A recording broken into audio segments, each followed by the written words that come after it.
Good evening, lecturer and everyone. My name is Miss Danae and I am responsible for Group 3, Macbeth Story.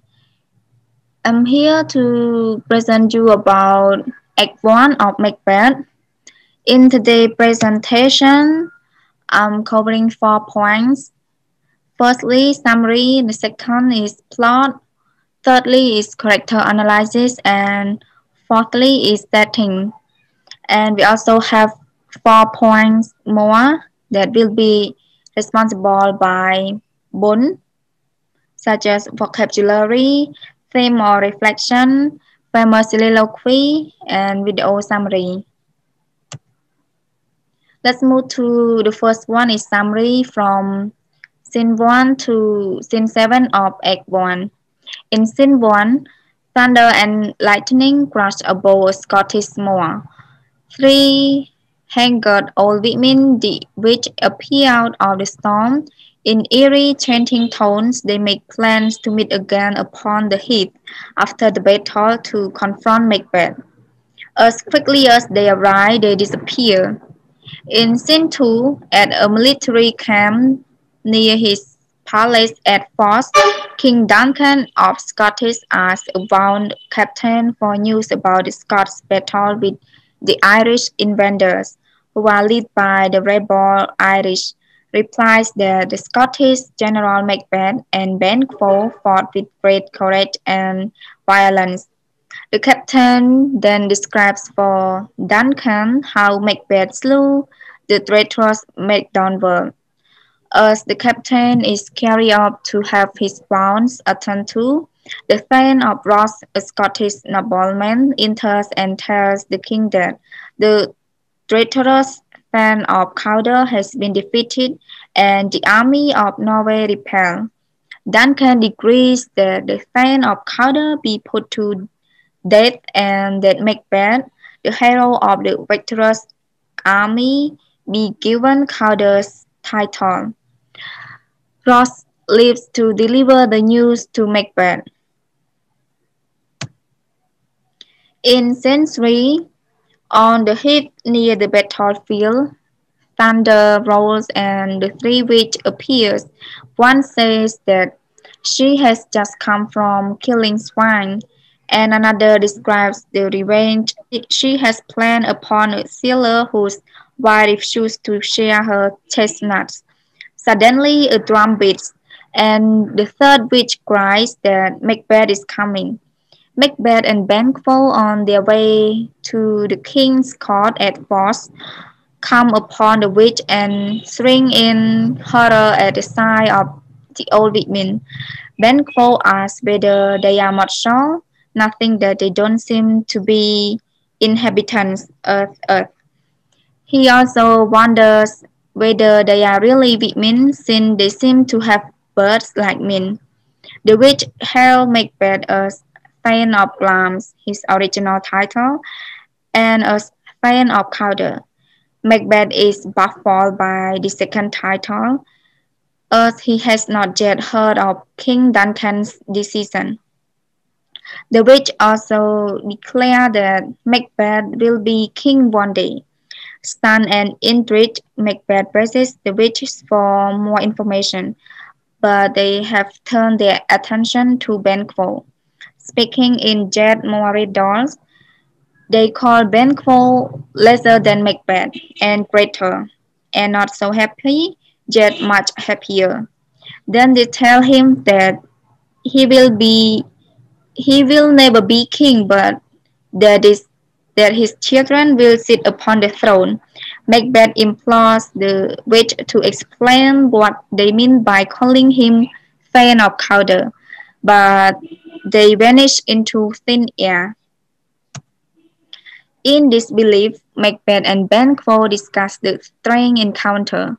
Macbeth fixates on the details of the prophecy. Your children shall be kings, he says to his friend, to which Banquo responds, you shall be king. Their conversation is interrupted by the arrival of Ross and Angus, who have come to convey them to the king.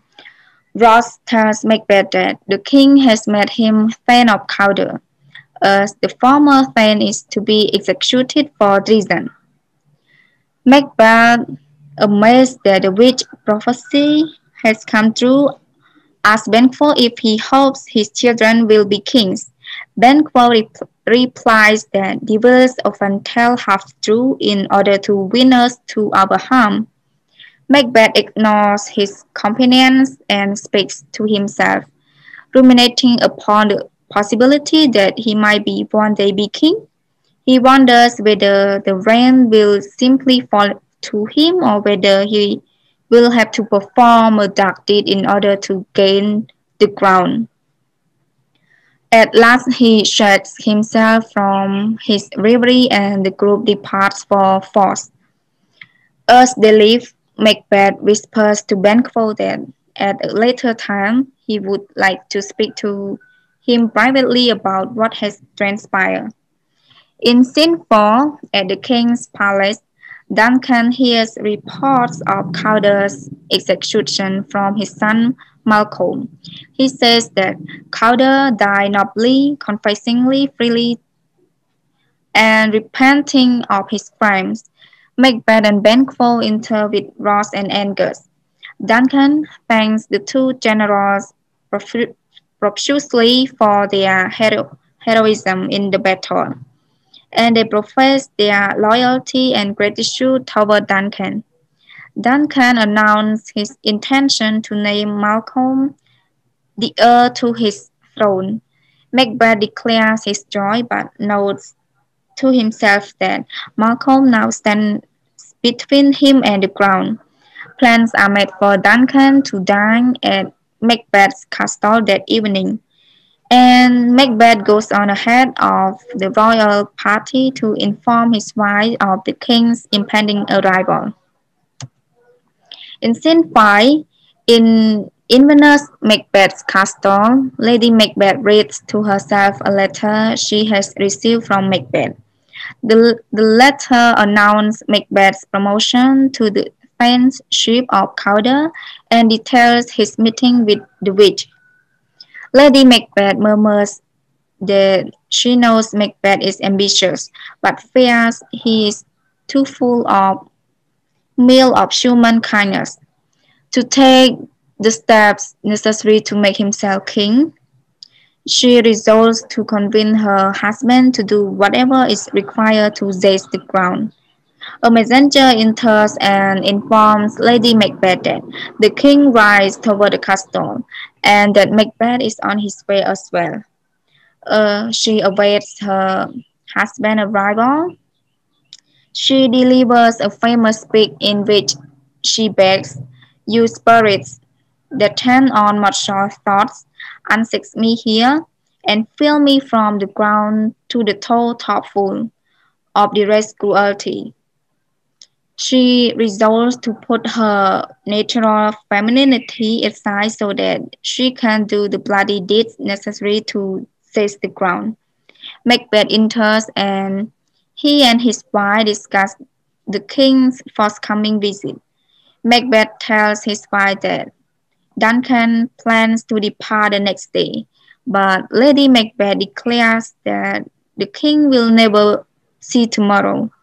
She tells her husband to have patience and to leave the plan to her.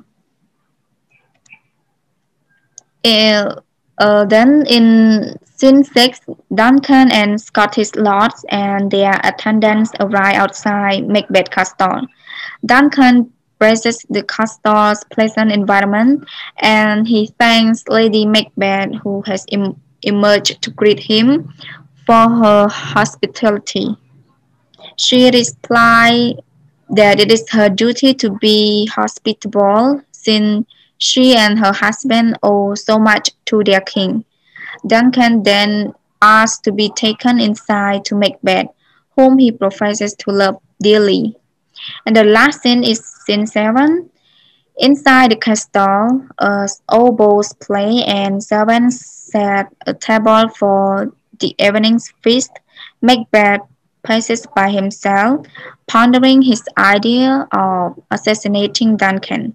He says that the deed would be easy if he could be certain that it would not set in motion a series of terrible consequences. He declares his willingness to risk internal damnation but realizes that even on earth bloody actions return or to plague inventor. He then considers the reasons why he ought not to kill Duncan. Macbeth is Duncan's kinsman, subject, and host. Moreover, the king is universally admired as a virtuous ruler. Macbeth notes that these circumstances offer him nothing that he can use to motivate himself. He faced the fact that there is no reason to kill the king other than his own ambition, which he realizes is an unreliable guy. Lady Macbeth enters and tells her husband that the king has died and that he has been asking for Macbeth.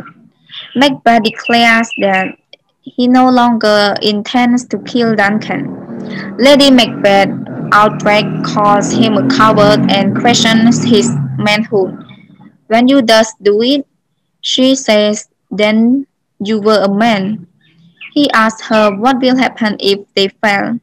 She promised that as long as they are bold, they will be successful.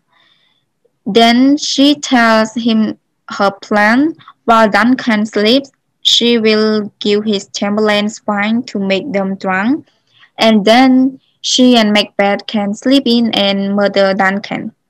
They will smear the blood of Duncan on the sleeping chamberlains to cast the guilt upon them. Astonished at the brilliance and daring of her plan, Macbeth tells his spy that her undaunted mettle makes him hope that she will only give birth to male children. He then agrees to proceed with the murder. Let's move to number two, plot.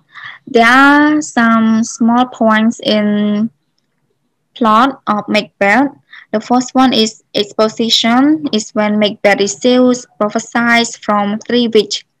And the rising action is when witch tell Macbeth he will become faint of colder than king.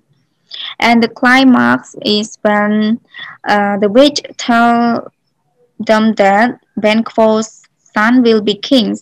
And it is when Lady Macbeth urged Macbeth to kill King Duncan. And the failing action is when Macbeth's conscience tell him not to kill the king. And the resolution of Act 1 in this is when Macbeth agrees to kill Duncan due to his ambition and his wise manipulation. Let's move to number 3, character analysis.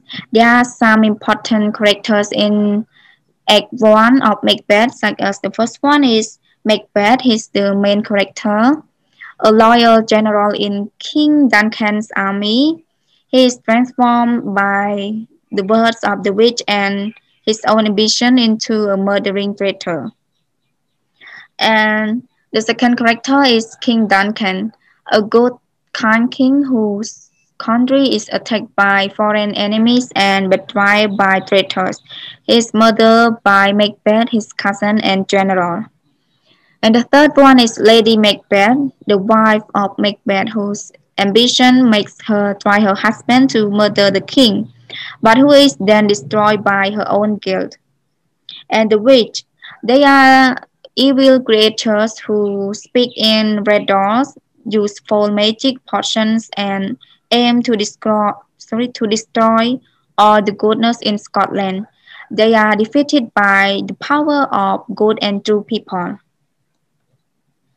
We also have some more characters such as Banquo, a great soldier and a loyal lord. He is a friend of Macbeth but a threat to him by his goodness and knowledge. He is murdered on Macbeth's orders.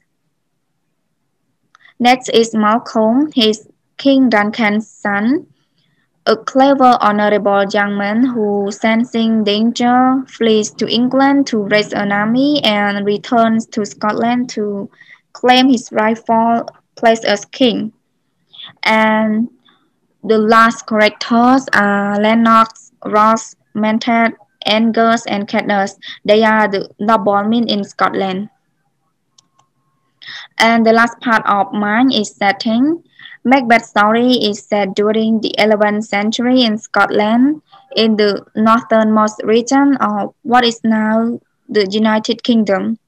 At the time the play is set, Scotland was a separate country, although its proximity to England led to many struggles over who would rule the area. That's all for my part. Boone will be responsible for the next part. Thank you. Okay, thank you, Dane. Okay, so above all, I would like to pay my high respect to the lecturer and hello everyone. My name is Bubon, and now I'm going to responsible on 3 points. The first one is about vocabulary, second one is about theme or reflection, and the last one is about soliloquy. Okay, so let's get started. The first one is about vocabulary in Act 1 from Scene 1 to Scene 7. And here are some vocabularies that I have selected from the story. Okay, the first word we call rebel. Okay, rebel part of speech noun. It means that a person who takes part in an armed insurrection. Okay. Next word we call prophetic. Okay, prophetic part of speech adjective. It means that foretelling events as if by supernatural intervention. Okay. Next word we call earnest. Okay, earnest part of speech noun. It means that something of value given by one person to another to bind a contract. Okay, next word we call vantage. Okay, vantage part of speech noun. It means that place or situation affording some benefits. Okay, next word we call unaccompanied. Okay, unaccompanied part of speech adverb. It means that without anybody else or anything else. Okay. Next word we call harbinger.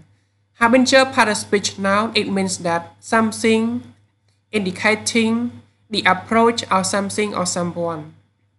Okay. Next word we call ignorant. Ignorant part of speech adjective. It means that unaware because of a lack of relevant information. Okay, the last one we call promise. Promise part of speech noun. It means that a verbal commitment by one person to another agreeing to do something in the future. Okay, so let's move to the next point. Okay, so we're talking about theme or reflection. Okay, the first point we're talking about ambition. Ambition is one of the major themes in the play of Macbeth. In fact, ambition is also one of the themes of Julius Caesar, but Macbeth shows excessive ambition and is working. However, Macbeth thought not over-ambitious in the beginning because become ambitious when he hears preachers of the witches that he will become the king. Okay, and next point is about supernatural. The working of supernatural being is another overarching theme of Macbeth. Three witches play an important role to awaken the ambition of Macbeth to become the king. And the witches, one predicted that Macbeth will be the king and keep an eye on the events. And the last point is about betrayal and treachery. As soon as Macbeth hears prophecy of his becoming the king from the witches, he starts thinking about ways to get the position. This integrates treacherous thoughts in him. And however, he plans to kill the king at the inciting of his wife, Lady Macbeth, who joins him without feeling any qualms for the king or the others. Okay, so let's move to the next point.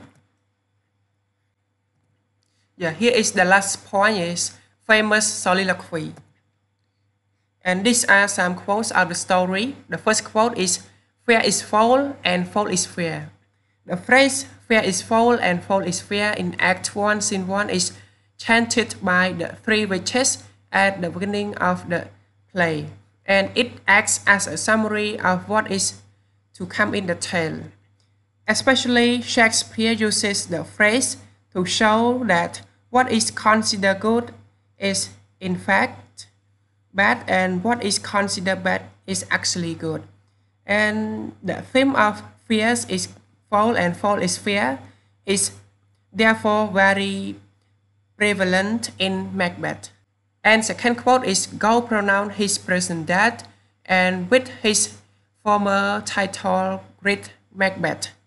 Okay, this line is spoken by Duncan to Rose with his referring to the fame of Cawdor, and in general the line sets the mood for the play, implying the story will be full of death, blood, and conflict. And moreover, Duncan is giving Macbeth the title of Fame of Cawdor. This should also be a foreshadowing of Macbeth's eventual fight to power, showing the morals being replaced by ambition. Okay, next quote is All hail Macbeth that shall be king hereafter. Okay, it contacted by one of the three witches in Act 1, Scene 3. This prophecy serves as the launching point for Shakespeare's exploration of the impact of fate versus free will in the lives of men.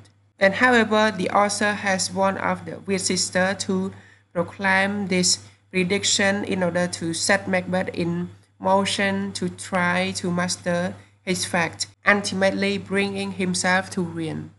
Okay, and the last quote is If it were done when it's done, then were well, it were done quickly. Okay, the quote if it were done when it's done, then were well, it were done quickly. From Macbeth is very important as it showcases Macbeth's doubts. And actually he believes that if he were to assassinate the king, then he should do it quickly, and as that might make it easier for him to deal with the consequences and with his guilt. Okay, so that should be all for my presentation. Thank you so much for your time and for your attention. Thank you.